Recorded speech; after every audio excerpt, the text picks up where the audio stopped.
Okay, awesome. We are now live, which means I should be able to share my screen.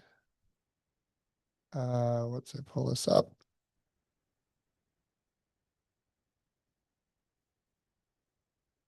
That did not work.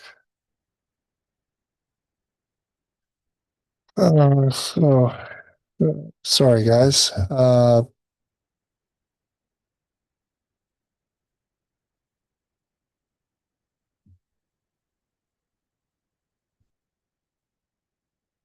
It's not wanting to work for me.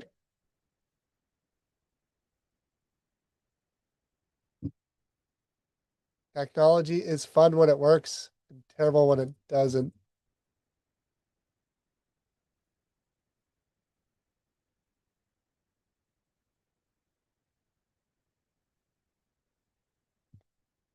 Uh, okay, I'm just gonna go with what I've got here. Sorry, guys. So let's share my screen here. I will get it. I will get it working next time for sure. Okay.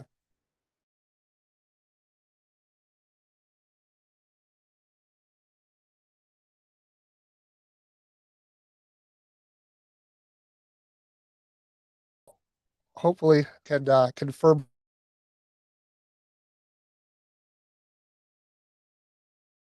for me that everything is going well, that you can see my oh, I want that over here maybe. Okay. So today's session, mastering RRSPs and investment strategies, and uh, still not working properly. Um, and why is that not? Give me one more second. I refuse to let this go. So let's do this. Close all these down. Gonna get my scene projectors properly going. Okay,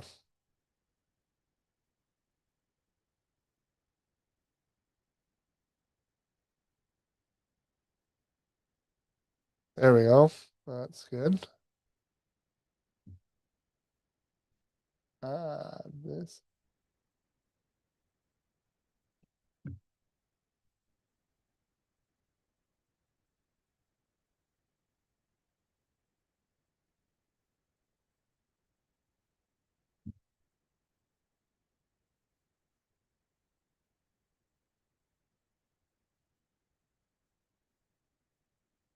When can I end this slideshow? Come on. I'm so sorry, everybody. PowerPoint is giving me a hard time. Okay, now we should be able to do slideshow from the beginning.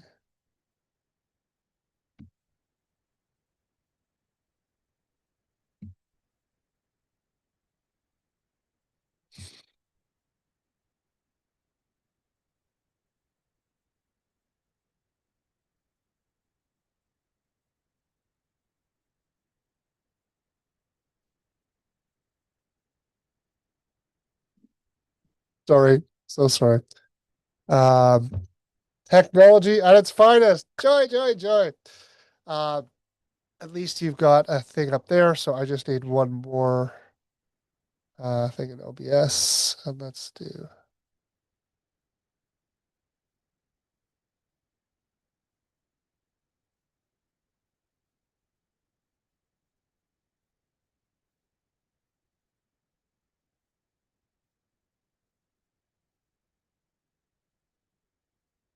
Okay.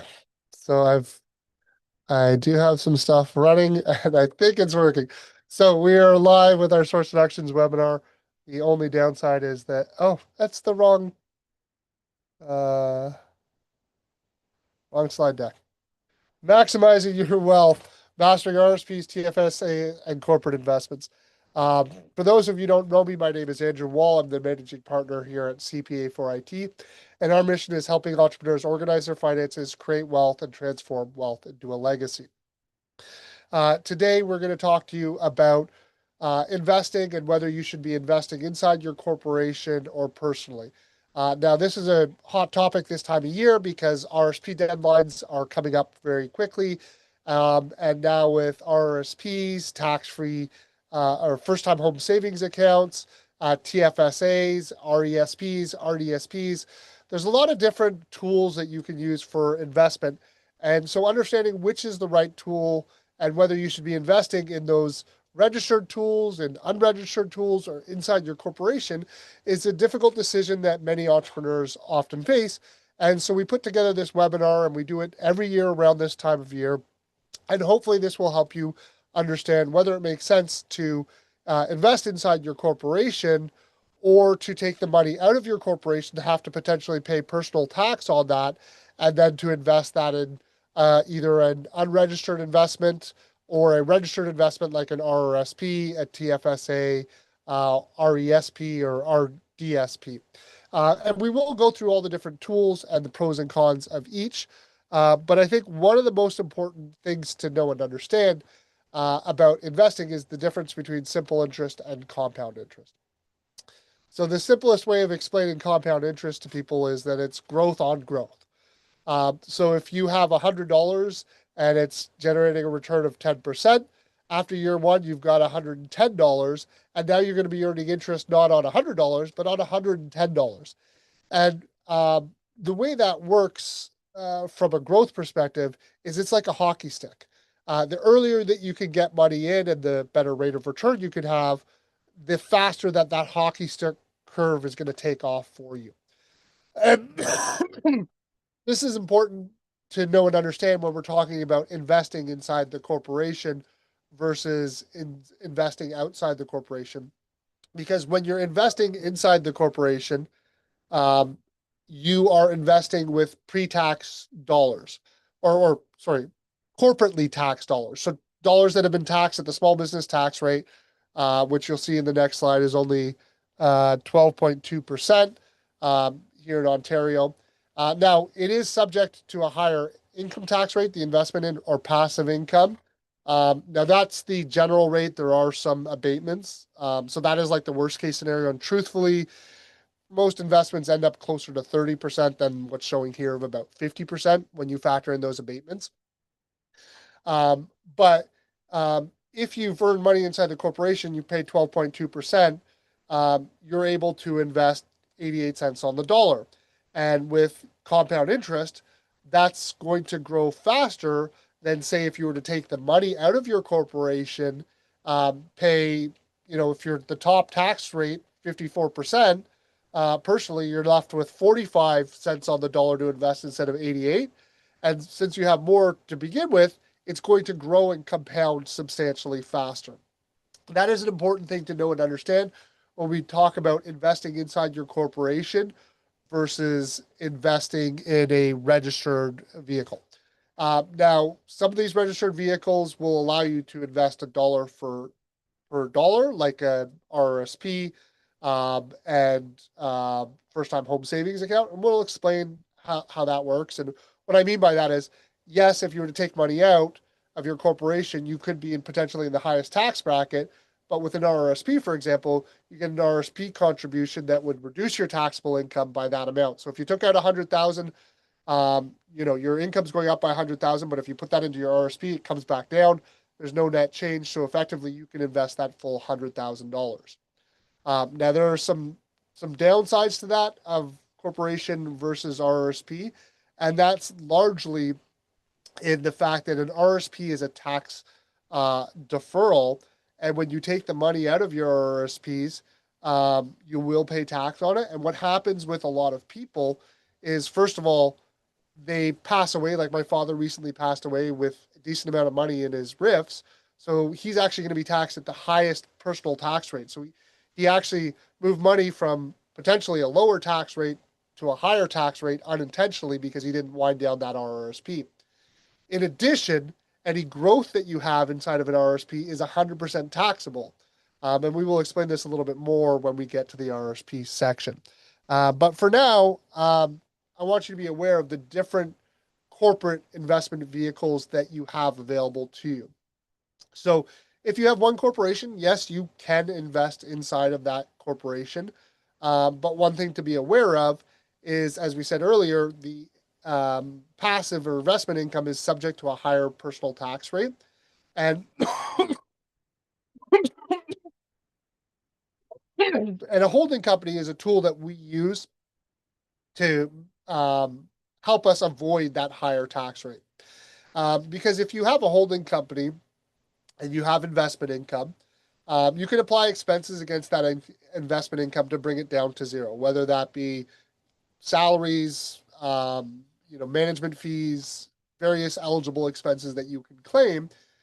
You can get that down to zero, so you're not paying any tax at that 38 or that higher general rate. Um, Now that means you're going to be probably taking less expenses in your operating company, and the income of that company will go up. But that is active business income that's going to be taxed at only 12.2%. So we're effectively able to move it from even the post abatement rate of like 30% down to 12.2, and the pre abatement rate of like 50 some odd percent. We can see some pretty significant savings with a holding company. But that only works if you've actually got income in the corporation. And typically you want to have, at least ten to $20,000 a year of income from investments for a holding company to pay for itself. And what I mean by that is there's obviously costs of setting up and maintaining a holding company because it is a separate legal entity. And you're probably looking at least $2,000 to do the annual filings each year. So you want to be saving at least $2,000 a year in tax before you would consider setting up a holding company. Now, if you just have the one company, you can still have investments, but the expenses are going to be applied against the active business income first and only erode the passive income after you've eroded all of the active business income. There are a few exceptions to that with expenses that are directly related, like management fees, and there are some exceptions to that, but generally speaking, that's the rule. So holding company can be a tremendous tool when you've built up a significant amount of net worth inside of your corporation, which is, hopefully the long-term goal for many of you. However, there are other tools that you can use within your corporation, including an EPP, which is an employer pension plan, or sometimes referred to as an executive pension plan. And what this is it's your own pension plan that works very similarly to an RRSP, but for a corporation. So the corporation makes a contribution and it gets an expense that reduces the taxable income of the corporation. And the person who receives the pension will take the money into income in retirement and it will be taxable to them in retirement. So it's a form of tax deferral, right? So instead of paying taxes today, you pay taxes in retirement when hopefully you're at a lower tax rate than you are today, which can be a very effective tool. So the question many of you might ask is, well, why would I use an EPP if I could use an RRSP? And the reason that you might use an EPP is because an EPP is got special rules tied to it that allow you to get a larger contribution limit. So EPPs are great tools for people who have completely maxed out their RRSPs and are still looking for ways to defer taxes. And so an EPP is like an extension, almost a better version of RRSPs, but specifically for a corporation. Other investment vehicles include life insurance policies, which are really very effective tools for estate planning. And that's because the benefits of a life insurance policy will come out of the corporation tax-free to its shareholders. So if you have an insurance policy inside your corporation, the corporation's set up as the beneficiary. When the policy pays out, that money comes out of your corporation completely tax-free. So these are some really effective tools if you want to save money up and build it inside your corporation, but defer taxes and reduce the taxable income of your corporation. So those are amazing tools for your corporation. But of course, what many of you are thinking about right now are those personal investment vehicles.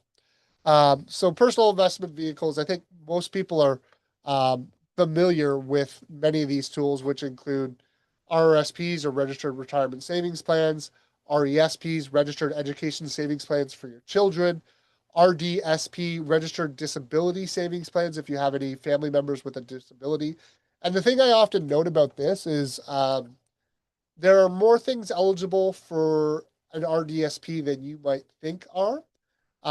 Things like Crohn's disease and other, bowel issues I know are a common thing that people are struggling with these days. And lots of digestive issues, mental health issues, all that would qualify for RDSP. So what I would say is have a conversation with your medical doctor, because in order to qualify for an RDSP and a disability tax credit, you do have to get that medically approved by a doctor. So we don't do that. What I would say is if you're even vaguely thinking that you might have something that would qualify, talk to your doctor and find out if it would, because there are significant benefits, which we'll talk about in more detail in a second. Then there's the first time home savings account, which came about in 2023. So relatively one of the newest tools we have available to us, which is actually an amazing tool for those people who don't already own a property. And then we've got the tax free savings account, TFSA, which has now been around for a little while. And I think more people are familiar with how that works. But we will talk through each of these individually. And of course, if you do have any questions, if you're following along live on social media, you can drop your comments below, and one of my team members will be sure to bring those over to me here. And of course, if you have questions, if you're joining us live on Zoom, you can post those in the Q&A, and I'll do my best to answer those as we go. And on that note, I'm just going to take a quick look just to make sure I'm not missing any questions. And I think good. Okay, I don't see anything popping up yet. Awesome. So let's continue on with RESPs versus corporations. So hopefully many of you are familiar with what an RESP is. Obviously, only works for people with children. Because it's a registered education savings plan. It's a tool to save for your children's education. So investment income inside the RSP is tax free while it is inside the RESP, which is nice. But I think the real reason that most people like the RESP is because of the Canadian Education Savings Grant. So the CESG, or Canadian Education Savings Grant, is free money that you can get for making a contribution to your RSP. So if you make a contribution into your RSP up to $2,500 per year, you'll get $500 in free grant money to be invested. In addition, that if you do withdraw the money for the education, there are some really good tax advantages of doing that. If you're not taking it out for education, there are potentially some taxes you could deal with, but most of us are struggling to deal. Any one of us who are now facing children going to university realize that it is very difficult, even with the maximum amount of contribution that you can make to the RESP. That's probably not, unless you invest in it when they were one, and you got a great return, is going to be enough to pay for all of their university education. But it certainly goes a long way and is a big help. And what I would say to everyone, the reason I put this first is because, in my opinion, and this is just an opinion, this is the first and most important thing to be contributing to. Your children's education, and because you're going to get a grant and effectively free money from the government, to me, this is a no-brainer. Before investing inside your corporation, before investing in RRSPs, this, in my opinion, is the first place that you should be considering investing money. But recognize that that is an opinion and nothing more.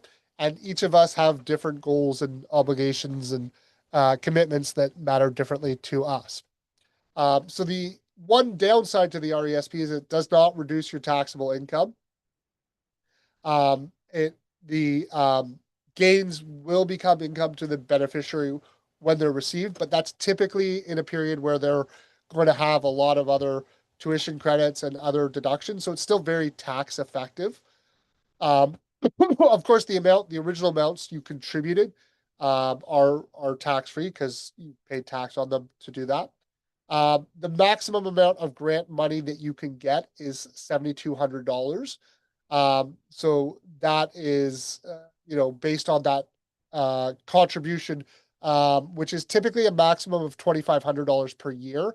But you can carry forward $2,500. Well, actually, in fact, sorry, they have now changed that. And in fact, if you have unused room, you can actually contribute anything. You don't even have to worry about the maximum. That did change a couple of years ago, and I should have updated this slide. So you can now actually contribute the full amount if you haven't contributed at all to the RESP. But the maximum grant you're going to get is $7,200. Again, a very effective tool. I highly recommend it. Now, next, I want to talk about the RDSP, Registered Disability Savings Plan. You'll notice very similar in name to the RESP and works very similarly in that we're talking again about a grant here, right? So the investment income, and I'm just realizing, give me 1 second. Should have realized this the whole time. The screen I'm sharing with you is what this over here. Did that work?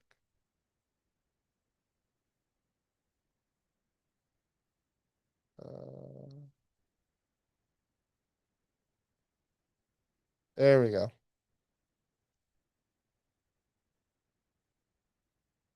Sorry, guys. It's back here. As you can see why I'm struggling with this new technology. It's fun stuff, but um, it could be really cool once I get it working properly. So RDSPs, like I said, very similar to RESPs. Um, you get a grant. You can access the CDSG withdrawals, um, although they are partially taxable. The contributions themselves, again, much like the RESP, the contributions have already been taxed. So when you take them out, they are tax free. Um, the withdrawals also have to follow the lifetime disability assistance payments. So it's a little bit more complicated and but again, a very, very effective tool for you if you do have a disability. And the grant for the RDSP is actually much larger than the RESP. As you can imagine, families who have children with disabilities, the costs for managing those disabilities can be quite high. So the grant is between $1,000 and $3,500 per year, so up to $1,000 more from the RESP, with a lifetime maximum of $70,000. So substantially more room for the RDSP. So again, for those who are eligible, this is a very effective tool. Highly recommend it. And again, if you've got a family member with a disability, this, in my opinion, is the first place to go. RESP, then RDSP, in my opinion. Next, we have the first time home savings account. So this is relatively new. It's one of the newest vehicles we have available to you in the unregistered perspective. So the annual contribution limit is $8,000, but you can actually carry forward $8,000 from any unused contributions from the previous year. And the lifetime amount is $40,000, but because this started in 2023, assuming that you contributed each year, you're at the maximum in 2026 of only 32,000. By 2027, it will actually get to the lifetime maximum, assuming you opened it back in 2023. If you haven't opened it yet, then you could open one and contribute $16,000 today, and then 8,000 for each year going forward, because you would have 8,000 of unused room carrying forward. So hopefully that helps people understand how much they can actually contribute. Now I want to talk about how the FHSA works and why this is an amazing tool if you are a first-time home buyer. And the first-time home buyer is beautiful because it works like a combination of the TFSA and the RESP. So most importantly, it's going to reduce your taxable income when you make a contribution to the FHSA. So if you had 16,000 to put in, and you have the room, it will reduce your taxable income by $16,000. In addition, it's not going to be taxable when it comes out, provided it's used within 15 years or by the end of the year when the account holder turns 71, and then it is used for the use of a vehicle, of the purchase of a home, not the purchase of a vehicle. And then again, much like the TFSA, the growth is tax free. So in an RRSP, yes, you get the reduction. It's not taxable to you now. Um, and but however, the growth is taxable and it's taxable at 100%. Whereas in the FHSA, the growth is not taxable. And that is a huge advantage. So you're getting the reduction of taxable income plus the growth in the vehicle is tax-free itself. So for a first-time home buyer, an amazing tool, which is why we've got this sort of next on our list. Like I said, we talked a little bit about the maximum. We've talked about how that works. So not going in very good order here, and I apologize. I'm just a bit out of sorts today because I couldn't get all this technology to work the way I wanted to. Um, and I'm not even sure if the questions are coming through. So I'm going to kill the slide deck in a minute and have a look once we've gone through the last of these tools. So I will make sure to save some time for Q&A in case there are any. So RRSPs, obviously everybody here knows what an RRSP is. They're going to reduce your taxable income. The investment growth is taxable. It's tax-free until you take it out, but you are going to pay tax on it when you take it out, and you're going to pay 100% tax on it based on whatever your marginal tax rate is. So inside of a corporation, if you have a capital gain, you only pay tax on half of it. Whereas if you have a capital gain inside of a tax-free saving, or sorry, inside of an RRSP, you're going to pay tax on 100% of it based on your marginal tax rate. In addition, you're not going to get any dividend tax credits or anything like that if you're receiving dividend income. So what I talk to clients about here is not that an RRSP is a bad thing or a good thing, and that investing inside of a corporation is a good thing or a bad thing. It's just that you want to understand how the different tools work and maximize them based on their individual benefits. So things that are going to have capital gains might be better inside the corporation. Things that are going to have interest might be better inside of an RRSP. So understanding how the different tools work and then mixing your investments based on the actual tool can help you reap the greatest rewards of those individual tools. So, RSP can be a very effective tool when used properly.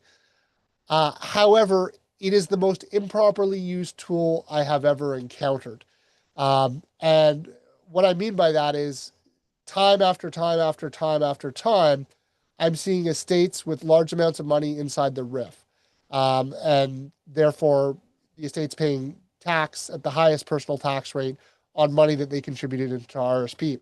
And if you made a contribution into your RSP at a low tax bracket, and then your estate pays tax at the highest tax rate, you've actually increased the tax on that income, not decreased it. How you effectively use an RSP is you only contribute when you're at the high tax brackets, or ideally the highest tax bracket, and you take the money out in retirement when you are in hopefully a lower tax bracket. And so one of the things that you want to look at if you are a business owner is winding down your RRSP potentially at an accelerated rate. The RIF is going to force you once you hit 71 to start taking money out of your RRSP at a certain percentage, about 5% a year roughly. But if you have a corporation, if you have large assets in your corporation, what you probably want to do is begin whittling down your RSPs at most likely an accelerated rate. Many people need to go above the RIF rate in order to get it down to smaller amounts or no amounts in retirement or post-retirement, if you know what I'm trying to say here. So can be a very effective tool when used properly, but is the tool that is most improperly used, if that makes any sense. So that's my rant on that. What I will say is for 2026, the maximum RSP amount is going to be 18% of your pre-tax earned income, or 33,800 whichever is unfortunately lower. So you've got up to a maximum of 33,810 for the current year. Of course, you still carry forward any unused contribution room that you have from the past. What I will say is what happens with many of our clients, um, and typically the strategy for most self-employed people is you're typically paying yourself a low salary. So making an RSP contribution typically isn't a very effective tool while you're an independent contractor. But we still think it's great to be building up that room because if you ever want to close down your corp and if you got to take that money out of the corporation, you got retained earnings. One tool is to move it into RRSPs and defer it that way, so that you don't have to maintain the corporation with a bunch of retained earnings and pay accounting fees when you're no longer consulting. So that's one way that RSPs are used by owner managers or people who own a small business. Um, Even though they're not going to get the benefit of contributing the way someone who is an employee and potentially at the highest personal tax bracket. Because typically, when you've got your own business and you're able to deduct expenses inside the business and you're able to do income splitting, we can keep your salaries low, which would mean if you did contribute to an RSP, we've got that problem I talked about earlier about contributing at a low rate, taking it out at potentially a higher rate, and actually increasing the tax rate that you're paying on the money that you worked really hard to earn. So that is the one thing I want to make sure people know and understand about RSPs, is how to use them effectively. Tax-free savings account, love it, love it, love it as a tool for emergency reserve funds. So the annual contribution limit for 2025 is $7,000 with the cumulative lifetime amount right now at $102,000. So if you've never contributed, you can contribute $102,000 to your TFSA. And the TFSA is really great because any growth in the TFSA is tax free. The only downside is that the money you invest has to have been taxed already. So if talking about estates and transitions, if you receive uh, a benefit from an estate, an inheritance. Great place to put it is into your TFSA, because that money has already been taxed, and the growth inside the TFSA will be completely tax free. So if you've got any room, that's probably the first place you want to dump any inheritance that you've got or any money that you have that's already been taxed. Of course, the downside with the TFSA when you're self-employed is in order to contribute to the TFSA, you'd have to take it out of your corporation and pay a higher marginal tax rate than if you were to leave it inside your corporation. So TFSAs aren't quite as often utilized by small business owners as full-time employees, but they are also a good place to have a set of emergency reserve. And the reason I say that is because with an RSP, for example, if you contribute to an RSP and you take the money out early, which you can take the money out of your RSP anytime you want. You don't have to wait till you're 71. You can take it out anytime you want, but it's going to be taxable in that year. Often you're going to be a withholding from your bank, and you're going to pay tax on that based on your marginal tax bracket, and you're not going to get that room back. There are a few exceptions to that, including the home buyer's plan and the lifetime learning plan, which allow you to take money out for education or for the purchase of a home. But outside of that, you're not going to get that room back. With the TFSA, if you take the money out, as long as you wait until the next calendar year, you will get that room back. So if you took $20,000 out, you wait a year, you can put the $20,000 back in, and the growth will continue to grow tax-free. With the RRSP, you can take the money out, but you don't get the ability to put the money back in next year unless you have built up new RRSP eligibility based on earning income. So hopefully that helps to clarify what these different tools are. The only other thing to mention is non-registered account. So if you have maximized all of these registered tools, and you've still got a whole bunch of money outside of your corporation that you're looking to invest, non-registered accounts is where you'd be investing those. the only advantage of a non-registered investment account is that's what you might use for a Smith maneuver.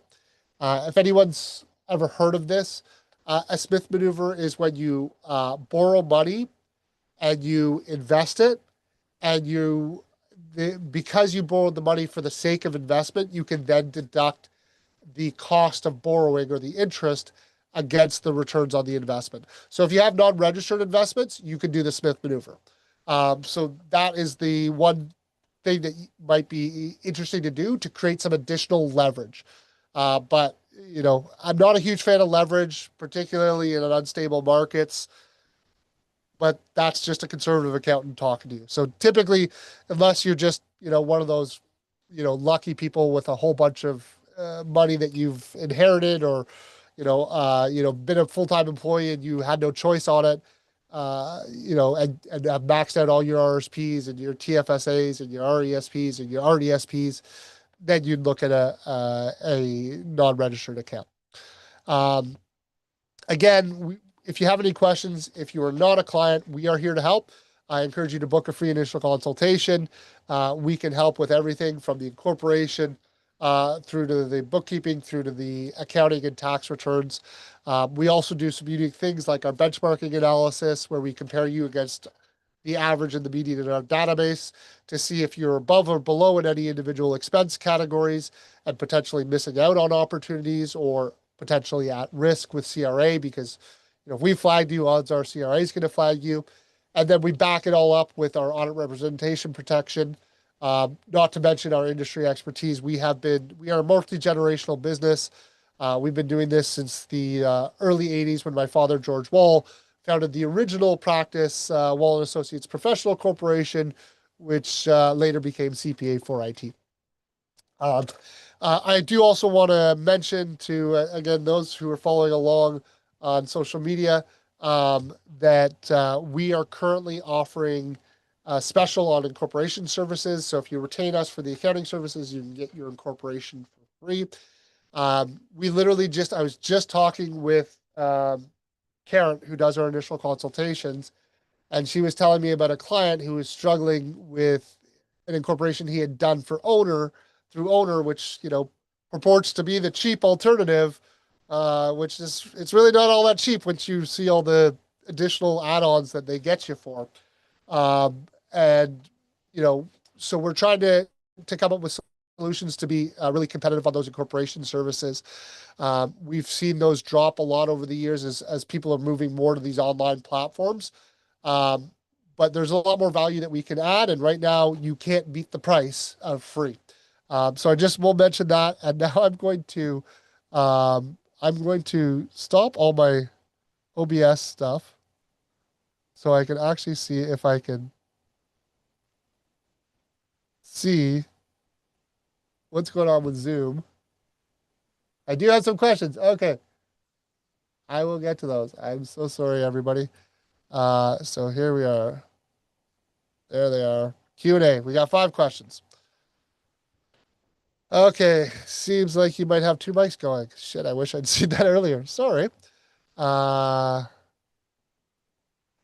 we got a question from YouTube. What can you talk to your doctor about? So that would be specifically for qualifying for an RDSP. So if you have any medical illnesses, like I said, Crohn's disease, or depression, any of that stuff, talk to your doctor to see if it would qualify for disability tax credit and registered disability savings plan. So hopefully you stayed along YouTube long enough to hear that. For the RRSP, I believe I have over-contributed. My kids are going to be drawing down for the next couple of years, but we have enough invested in REITs. I'm probably a Bob client. I love REITs, paying dividends that most likely I won't have to sell the principal investment. Is there a way I can reclaim my contributions? So if you did over contribute, you should absolutely take that out and reclaim it, because you're going to be charged 1% for any over contributions. And I believe, it's going from memory, the maximum contribution is $50,000 for the RESP. So you should look into that. You should be able to see that in your RSP plan to see what your total contributions are. And your like your annual plus your lifetime. And if you've over contributed, you definitely want to go and speak with whatever institution you were using for those investments about withdrawing that as soon as possible. Um, okay, that is good. And we got more questions coming in. How do the corporate investments relate to capital dividend account? So there's a portion of your gains that are tax free. So if you have a capital gain, most people know that you only pay 50% on a capital gain. Well, if that's inside of a corporation, you're entitled to get that tax-free portion out all the way through to the director tax-free, not just tax-free to the corporation.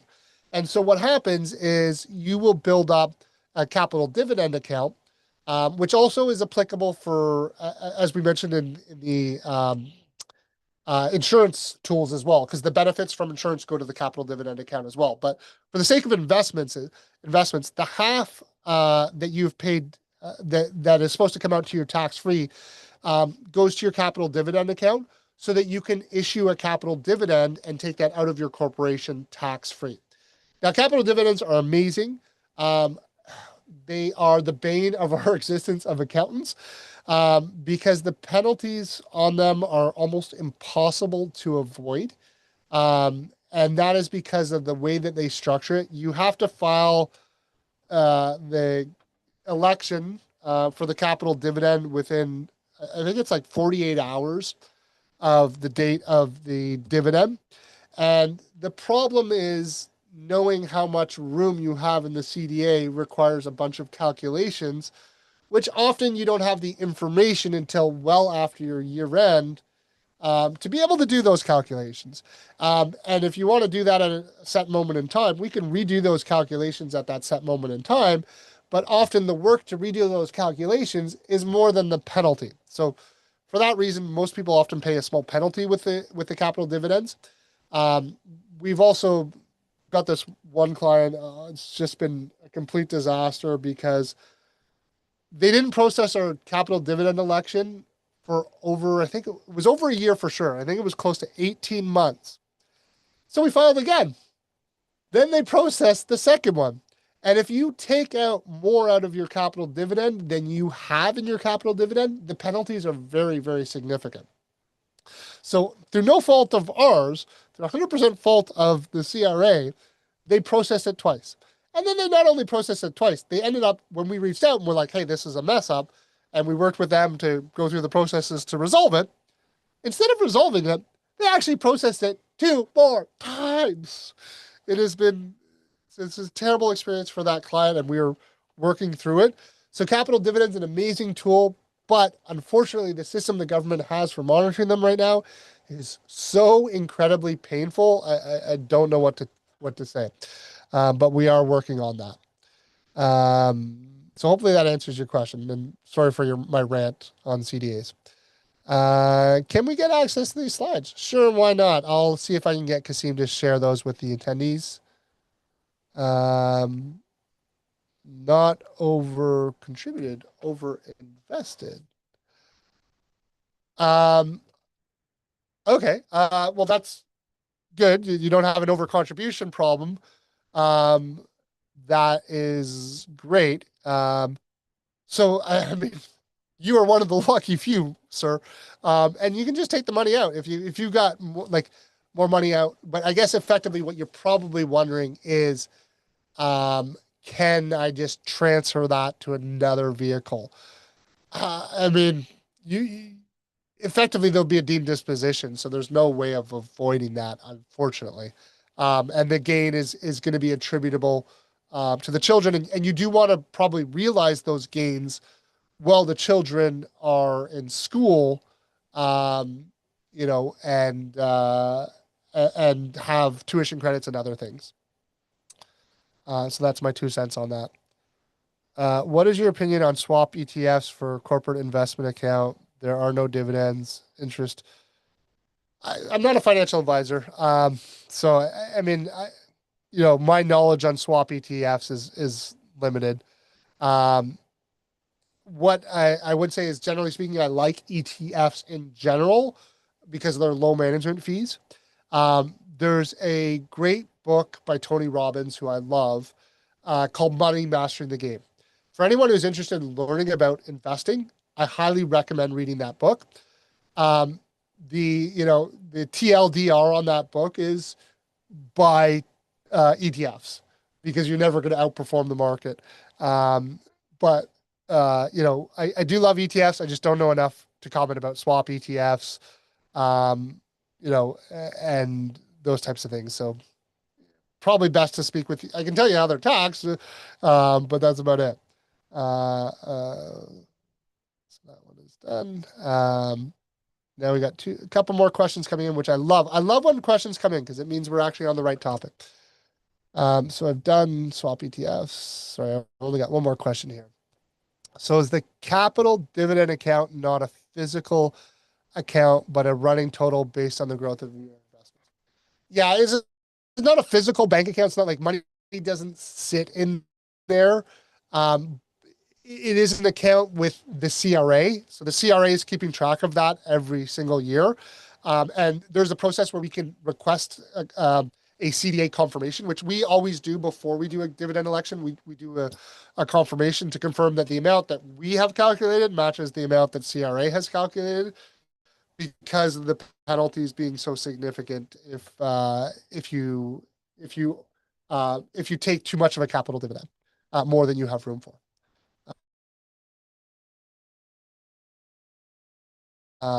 So hopefully that was a helpful session.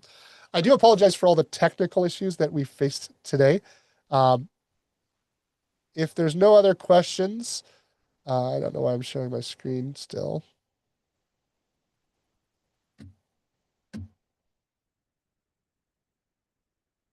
Why can't minimize this? I put my video back up now. There we go. Hi, everybody. So sorry for all the technical glitches today. I will get this sorted next time. This was my first session, and I was a bit busy working on some other sessions before we got here. So it looks like no other questions are coming through. We did get through all the questions. Thank you for those of you who attended. We will be back in 2 weeks with another webinar. I encourage you to check out all the events on our events page to see what we've got scheduled for the year, because we've always got an amazing lineup. And again, feedback, feedback, feedback. We love to hear it. What are we doing right? What can we add as far as content for these webinars? We've got some new ones in the works. I personally enjoy coming out and doing these, even with the technical issues. I will get them sorted, and we will get it better and better every time. And that's all we're looking for, small improvements. So glad you found it useful, Clark. And I guess that's it for